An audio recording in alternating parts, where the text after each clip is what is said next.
Hey, what's going on, ladies and gents? It's Richard Cole, and this week I'm going to share with you one of my most favorite phrases that has ever been taught to me, which is, it's not about you. Now, this phrase goes in so many different directions and it has so many different meanings to it.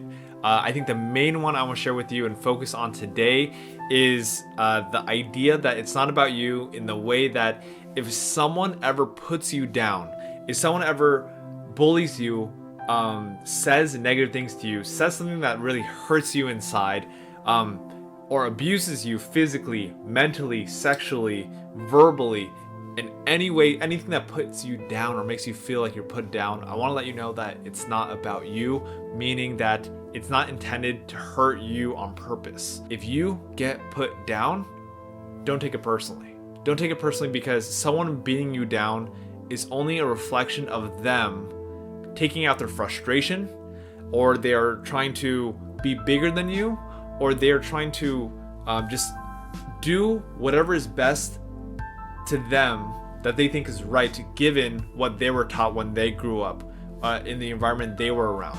Because maybe they had a rough childhood, maybe they had abusive parents too, maybe they were bullied or verbally abused in school, or whatever type of abuse there is. So again, I want to let you know that it's not about you. The second definition for me of it's not about you is, imagine a time that you've been frustrated at someone, where you just had some argument and you're butting heads, and you're like, no, you're wrong, and they're like, no, you're wrong, like why don't you just listen to me, like I know what I'm doing, and you're like, come on, like I already know that this is the right path, and you just get so heated, you get like angry or upset or something like that.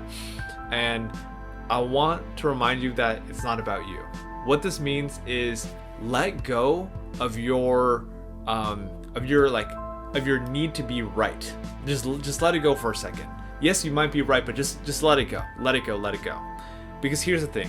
If the other person is so adamant about being right, the thing is, in their minds they're right. Like, they believe they're right.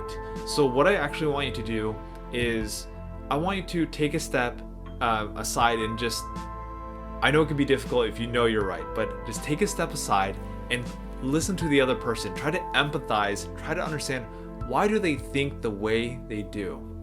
And here's why you want to do it, even if you think you're right. And just let go of you being right, and remember, it's not about you.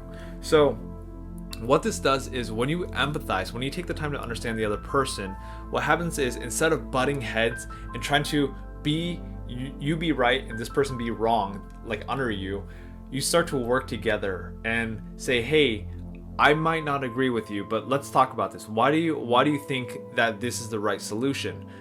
Where did you get the idea from? Who told you that information, or whatever?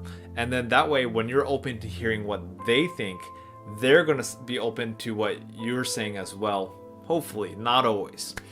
What I've found in my own personal life, and this is a very, very recent example, was that my dad is someone who will not listen to me or anything I say normally. And I always know I'm right, because he is just stubborn. So we'd always butt heads, and I'd be like, "Bah, can you just listen to me? Like I get it. Like I'm a very sharp person, etc., etc." And I realize, once I just let go of that ego, once I just let go of me needing to be right and just listen to my dad, I realize I now understand how he thinks, and now we're working together as a team. And with that being said, it's not about me. It's not about you, right? It's not about me. It's about the other person. Okay, third and last point. It's not about you. I tell myself this all the time before I go up on stage to speak in front of an audience, whether it's an audience, small audience of 10 people or 1,000 people, it doesn't matter.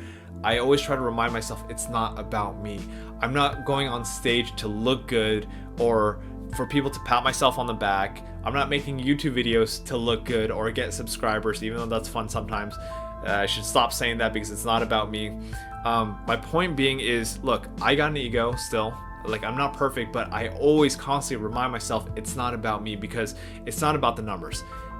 My purpose of doing what I do right now, making YouTube videos, giving motivation or inspirational speeches at high schools, middle schools, is to help other people break through their self-worth conversations, because that's something that I struggle with my life, and I want to pay that forward to everyone else. So just with that being said, I want you to look into that. If you're looking to make an impact in the world, I want you to consider that it's not about you. Stop focusing on yourself.